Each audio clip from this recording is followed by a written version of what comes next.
Hello, and welcome to Precon Decon, the video series where I deconstruct the pre-constructed decks of Magic the Gathering's history. We're carrying on with the Mirage Block MTGO decks, and we're going to move on now and look at Visions, the 4 decks from that. And the first one we're going to look at is Legion of Glory, which is a mono-white deck. So, yeah, which actually feels like a really long time since I've just looked like at a mono-color deck. So, yeah, kind of excited to talk about this one.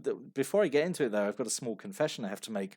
In the previous Jungle Jam video, which was the one with all the griffins, there was a griffin in there which had banding, and I said I wasn't going to talk about banding because I said there's a mono white deck from Visions that had creatures with banding in it. I'll talk about banding when I get to it because obviously banding is like this really infamous mechanic that everyone says is really complex, and everyone memes on it being like really difficult to understand.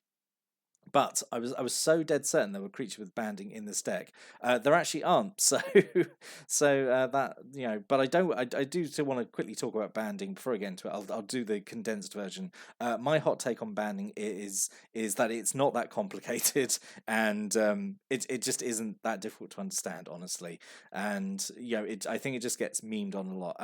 My hot take: banding is like the Magic the Gathering mechanic equivalent of Nickelback, in the fact that everyone memes on it for being terrible and bad, but in reality, it's just kind of fine. So there we go. That's my opinion on banding. So I'd love to know what your opinion on banding is as well. If you want to stick a comment below, I'll give those a read, and we'll see if we agree or not. Anyway, let's move on.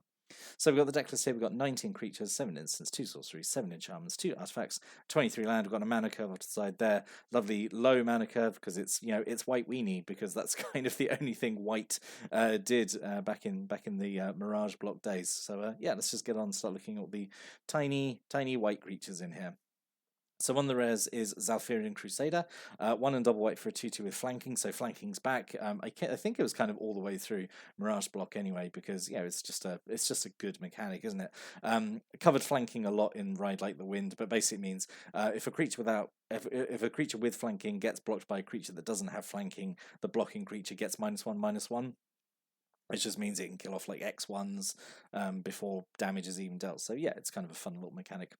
It has this ability, 1 and white, redirect 1 damage from Zalfirian Crusader to target creature or player. So yeah, you can just keep it alive by bouncing damage around, which is kind of like a fun ability, I suppose. Don't know if this is worthy of being a rare, but like at the time, I suppose this would have maybe felt quite flashy and exciting. So I think it's okay for the time.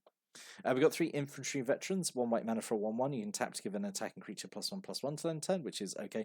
Really interesting that infantry veteran is like such an old card, and it's like sort of like stuck around in core sets for ages. Because I do remember this being in like core sets like up until like, I mean, not like obviously recently because we had core sets for ages, but like definitely was around a lot, infantry veterans. So yeah, really stood the test of time.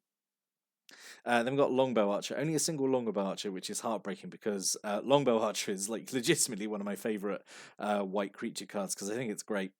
So 2 white mana for a 2/2 with first strike and reach, and it's like so simple and straightforward, but I think it's just so great. It was like one of the first singles that I ever bought, like a full playset of Longbow Archer, just to stick into like a white weenie deck that I was building back in the old days when I first started playing, because I thought it was like so good and efficient for 2 mana, and I still think that to this day. I think I would love to see like a reprint of this like in a modern frame. I think that would be absolutely fantastic.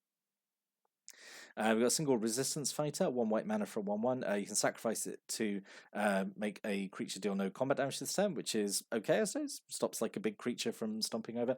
Actually, the way because combat damage actually used the stack at the time at the time this was released, and at the time like this MTGO deck was put online. So you could block with this, put damage on the stack, like do damage to whatever this was blocking, and then pop its ability to stop like a big creature doing damage. So yeah, that was the potential play with it. Would have been nice to have more than one, actually, I think.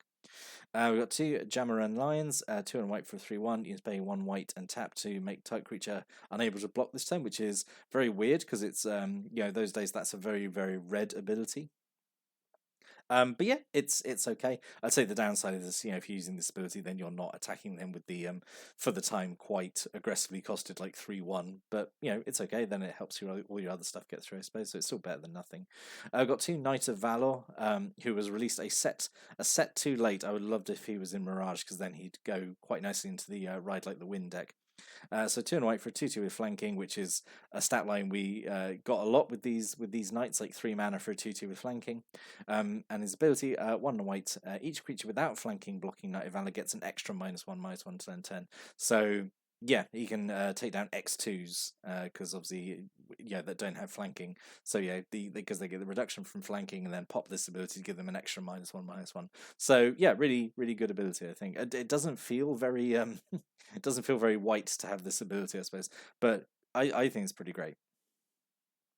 2 Ephemeref healer. This is essentially just like a Samite healer wearing a different face. So 1 white for a 1/1, just tap to prevent 1 damage to a creature or player. Yep, that's fine. 2 Vigilant Martyrs, 1 white mana for a 1/1. You can sacrifice it to regenerate target creature, which is okay. I wouldn't say you have like many like super high value creatures in the deck that you'd want to use this on to protect it, but like it's obviously still nice to have the option. You can spend 2 white and tap it and sacrifice to counter a spell that targets an enchantment. You do have some enchantments in here, but like again, not worth super protecting, I suppose. But again, it's nice to have the option if like you definitely need like a particular aura to help make one of your small creatures like a little bit better. And then 2 Zalfirin Commander, 2 and a white for a 2/2 with flanking, as a standard Mirage block knight. And then 1 and double white to give a target knight +1/+1 to end a turn. So you don't have a huge number of knights in the deck because they were quite evenly split out between red and white in Mirage block. There are a few in here, but it's not knight tribal like Ride Like the Wind was.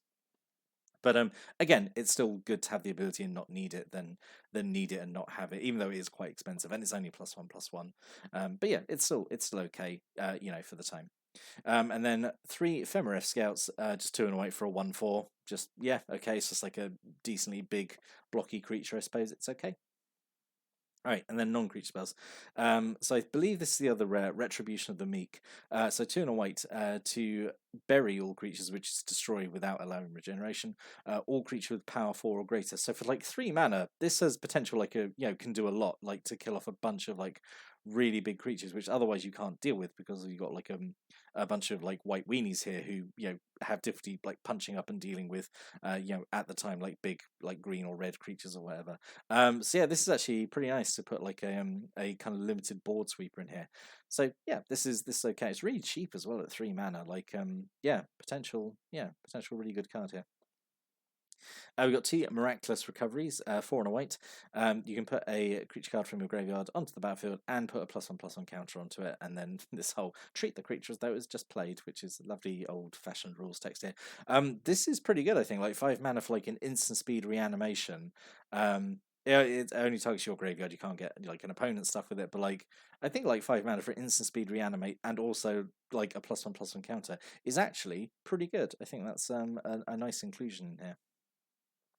We've got a single Warrior's Honor, which is 2 and a white to give all your creatures +1/+1 10/10. It's obviously really overcosted, even for the time, I would say. But like, there just wasn't like board wide buff spells really like this. This might have been like one of the first ones, I guess, maybe. So they're maybe being like, I know, a bit conservative with how much it was going to cost. But yeah, it's obviously overcosted. But I guess again, at the time in the whole like meta of like Mirage block, this would have been okay, I suppose. Single Afterlife, 2 and a white to destroy target creature and create an essence token. It's now a spirit token under the control of the creature's controller, and it's a 1/1 white flying creature. So yeah, this is I always like removal spells like this that like kill a creature and then like just give them a token, but like the token is worse than what you've killed. So you can deal with a 1/1 flying token easier than whatever it was you killed with this. So yeah, this is all right. Again, it would have been nice to have more than one, but it is what it is. So we've got a Hope Charm. So we had charms introduced in Mirage, so they carried through into Visions. So Hope Charm, 1 white mana. You choose one of the options. Either a creature gets first strike turn, or you gain 2 life, or destroy target local enchantment, which in these days is just an aura. So yeah, all those abilities are kind of okay. Like you wouldn't, they're not worth a card on their own, but like when you have a choice of 3 of them on a card that's only like 1 white mana, it's okay. Out of all those, probably like the first strike until end turn is probably the best. But yeah, the other two obviously can be useful in their own way. I've got 2 remedies, so 1 white, prevent up to 5 damage to any number of creatures or players. It's okay, just kind of like standard old school like white damage prevention spell. fine. 5 damage is like an okay amount, I suppose. If you keep some of your better creatures alive, I suppose it's okay. Single blinding light, 2 and a white to tap all non-white creatures. Obviously, all your creatures are white, so this doesn't affect them at all. And typically you'd use this just to ideally just go for game, like tap down all your opponent's blockers, and then just swing with everything. So yeah, this is okay. Again, would have been nice to have maybe like 2 of them, but is that maybe being a bit greedy? Maybe. We've got 2 Favourable Destiny, so this was an aura in the Ride Like the Wind deck. I think it's doing better here, just because every creature in the deck is white, so everything's going to get the bonus. So 1 white aura goes on a creature. As long as you control another creature, the enchanted creature has Shroud, which is nice, and as long as it's white, it gets +1/+2. So it's like, Holy Strength with an upside, I suppose. Yeah, it's okay. Again, for the time, it's okay. We've got 2 Sun Clasps, 1 white. Actually, there's quite a few auras, so there is actually something for that Martyr to do. So, all right, fair point. So Sun Clasp, 1 white. Enchanted creature gets +1/+3, which is okay, and you pay 1 white to return the enchanted creature to owner's hand. So a nice way to maybe dodge removal or get out of combat, because when combat damage uses the stack, so you could put damage on the stack, bounce your creature, and it still gets to do its damage to whatever it blocked or was blocked by. So that's okay, I suppose. A single Ward of Lights, double white, aura goes on a creature. It can be played as an instant, but if you do, basically if you play at any point, a sorcery couldn't be played. It gets and it's not sacrificed; it's buried. I'm always going to trip up on that. But yeah, it's okay. So it's double white, goes on a creature. It gets protection from a color of your choice. Which, at instant speed, that can be a good trick as well. Anyway, but obviously as an aura is really good as well. And then 2 Grax, just go on a creature and make them unable to attack or block, just gets them out of the way. So yeah, lovely, lovely Grack. And then we've got 2 Magma Mines, so 1 mana for an artifact. You pay 4 to put a pressure counter on it, which is obviously super expensive, but you've got so many cheap things in the deck, you might just run into a point where you just have a lot of excess mana, and you can sacrifice it. And it does damage equal to the number of pressure counters on it to a creature or player. So this is kind of okay. I could see you playing this maybe turn 1 or turn 2 or something, and then just every turn we've got kind of 4 mana left over, you just put an extra counter on it, and it just slowly builds up. And then when you need to sneak in the last 2 or 3 damage, you just pop it. And yeah, obviously it's slow and dirtly, but it's okay. Again, for the time, it's okay. And then 23 planes. So yeah, let's quickly talk about what could have been. I think it's okay. I think it's basically using the best white cards that are available. I don't think there was sort of much else that could go in there really. But a few changes could be made, I suppose. I thought Free Wind Falcon, maybe because it's just a flying creature. I don't think you've got any. I don't remember any flyers in here, so you need something to do in the air. And this is the 1/1 with flying and pro red. Pro red obviously makes it decently, it can't be targeted by a lot of burn spells, which is really good. So it's just nice and evasive. Honorable Passage is another sort of damage prevention spell here. It prevents all damage to you or a creature from any one source, and if it's red, Honorable Passage basically deals that much damage back, which is quite nice, I think. And then the other option here, Tithe, which is a pretty decent card. I think this has got a bit of a history, this card. So 1 white mana, you search your library for planes. If you control fewer lands than an opponent, you search your library for an extra planes. So yeah, it's potentially get 2 lands for any 1 mana, which is, I think, pretty good. Not sure how useful it could have been here, I suppose, because you got such a low mana curve, but searching up land is always helpful, thin the deck, I suppose.